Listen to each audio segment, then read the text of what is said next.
जानिए कहाँ है वह देवी मंदिर जहाँ विराजित हैं रामनगर करिया पहाड़ से लाई गई पुरातन कालीन देवी प्रतिमाएं। कौन सा है वह मंदिर जहाँ सिर्फ महिलाओं द्वारा ही विशेष रीति से किया जाता है देवी का श्रृंगार। मंडला महिष्मती नगरी, जिसका एक उज्जवल इतिहास रहा है। गौड़ राजाओं की यह नगरी आर्थिक और सांस्कृतिक दोनों दृष्टिकोण से काफी समृद्ध रही।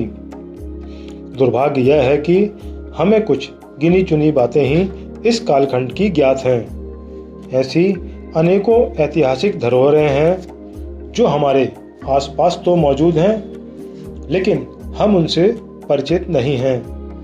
शासन प्रशासन द्वारा ना तो इन्हें सार्वजनिक ही किया गया और ना ही ये विरासतें कभी जनचर्चा में आईं।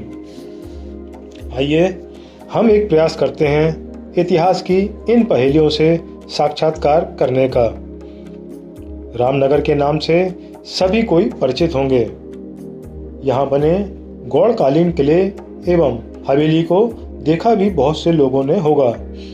यहाँ से कुछ ही दूरी पर स्थित है करिया पहाड़, जहाँ बहुत बड़ी मात्रा में तराशे गए पत्थर रखे हुए हैं। ये इतनी बड़ी संख्या में है कि पहाड़ की आकृति इन तराशे गए पत्थरों ने ले रखी है। खैर, इसके बारे में हम फिर कभी चर्चा करेंगे। आज चर्चा करते हैं उन देवी प्रतिमाओं की जो इस पहाड़ से ले जाकर मंडला में स्थापित की गईं। लगभग आज से 8 पीढ़ी पूर्व मंडला नगरी में भानु पंडा के नाम से एक देवी भक्त हुए, जिन्हें उनकी उपासना से प्रसन्न होकर माता ने स्वप्न दिया और कहा कि मैं यहाँ करिया पहाड़ पर हूँ, आकर मुझे यहाँ से ले जाओ। जिस पर भानु पंडा अपने परिजनों और अन्य लोगों को लेकर यहाँ करिया पहाड़ पर पहुँचे। तो पहले प्रयास में तो उन्हें कुछ हासिल नहीं हुआ। बताते हैं कि भानु पंडा बिना किसी भेंट लिए ही यहाँ चले आए थे, लेकिन दूसरी बार जब उन्हें भूल का एहसास हुआ तो माता के लिए भेंट एवं वस्त्र लेकर वे पुनः अपने परिजनों के साथ इस करिया पहाड़ पर पहुंचे। जब वे यहाँ पर आए तो उन्हें पहाड़ के बीच एक हलचल होती दिखाई दी और उन पत्थरों के बीच देवी प्रतिमाएं नजर आईं। ये 7 तरह की प्रतिमाएं थीं। उन्हें निकालने का प्रयास किया गया।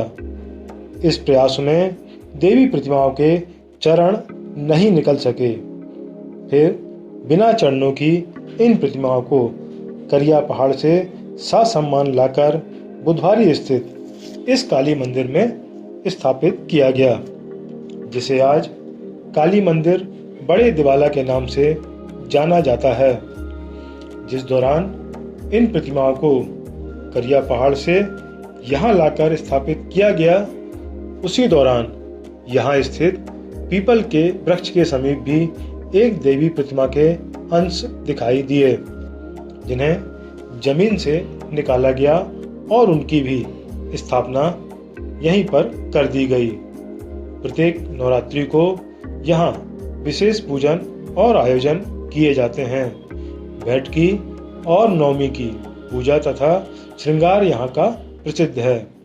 यहाँ माता महाकाली की पूजा पुरातन रीति रिवाज के अनुसार आज भी होती है। पहले इस मंदिर का स्वरूप काफी छोटा था, अब उसे थोड़ा बड़ा बना दिया गया है। लेकिन जो प्रतिमाएं यहाँ स्थापित हैं वे पुरातन कालीन और ऐसी प्रतिमाएं हैं जो अन्य कहीं देखने में नहीं आती। इनका श्रृंगार भी अलग है। अतः इस नवरात्र में आप भी यहाँ आइए और इन देवियों का दर्शन कर पुण्य लाभ कमाइए। माता महाकाली है जी। और ये जो है माता जी लगभग 200 से 300 वर्ष, यानी हमारी 8वीं 9वीं पीढ़ी है। ये बच्चे जो खेल रहे हैं ये 9वीं पीढ़ी। अच्छा। तो वो जो पूर्वज थे, वो पूर्वज जो थे वो भानु पंडा के नाम से थे। कभी आप किले तरफ या यहाँ बस स्टैंड में या लालीपुर में जो जस मंडलियाँ होती हैं, आप उनके सियानों को जाते हो और उनसे पता करना कि भानु पंडा का जो जस होता था वो क्या है। किले वाले भी बताएंगे कि माता जी का वहाँ पे स्थान है और उसमें क्या है, तो वो जो सियाने लोग होंगे वो बता पाएंगे। तो उस टाइम में 300 साल 200-300 साल पहले पूर्वजों को जब रात में स्वप्न आया कि हम रामनगर के पास जो काला पहाड़ है, अच्छा, उसमें आप लोग आइए तो हम दर्शन देंगे और आपके साथ आने को इच्छुक हैं। तो ये लोग गए, गांव के जो लोग रहे होंगे उस टाइम जो भी साधन बैलगाड़ी वगैरह लेके उनके पहुँचे। जब ये पहुँचे तो 1-2 दिन इंतजार किए, वहाँ पर कोई हलचल नहीं, पहाड़ी आ गए। फिर उसके बाद तिथि आई, इंतजार करते रहे, ये लोग अनबना सा लगे। फिर उसके बाद इनको स्वप्न आया कि मेरे को ऐसे ही रहने लगा, कोई वस्त्र नहीं, कुछ नहीं। तब फिर इन लोगों ने वो तैयारी करी, वो सब लोगों को खबर दी कि भाई अपने को चलना। ये लोग वस्त्र लेके और सब वो लेके और जब वहाँ पहुँचे तो माता जी तो है मगर चरण वहीं रहे, चरण वहीं से। यहाँ पर महाकाली माता है, आप बाएं हाथ में जो देख रहे हैं अपर वाली माता, उनके बाजू में शीतला देवी, उनके माता जी के बाजू में देखिए आप एक देवी है, उनके बीच में वो गुलाब को फूल के वहाँ पर काल भैरव माता के साथ रहते हैं। उनके बाजू में जो बीच में फूल नहीं है वो फूलमती माता, और इस साइड पे जो है वो हिमला है। हाँ, बाकी जो अन्य हैं तो संघ के बाजू में एक दिख रहे हैं वो चपरासी दादा, उनके साथ में जो हुआ करते थे। हाँ, ये प्रतिमाएं वहीं से हैं और इनके साथ जो मरहाई माता है बाहर की, जब ये आ गई स्थापित हो गई तो मरहाई माता नवरात्रि में यहाँ पे बैठती की जो जवारे रहते हैं पर कलर करके दोनों साइड से, तो ये बोलते हैं दोनों नवरात्रि, दोनों चैत्र की भी और उसकी भी, ये दोनों होने ही बलिदान माता का खप्पर होता ही होता है, बलिदान होता है। श्रृंगार वैसे तो रोज होता है, स्नान होता है, सब होता है, मगर जो बैठकी के दिन श्रृंगार होता है और नवमी के दिन श्रृंगार होता है, ये दो प्रमुख होते हैं। बैठकी के दिन होता है श्रृंगार, सारी महिलाएं आती हैं, माता जी को गोद में लेती हैं, स्नान कराती हैं वहाँ से स्थान है, लेकिन ये केवल महिलाओं के लिए, कोई पुरुष यहाँ पे एंट्री नहीं है। उस पीरियड में जब तक श्रृंगार हो रहा पूरी महिलाएं आती हैं,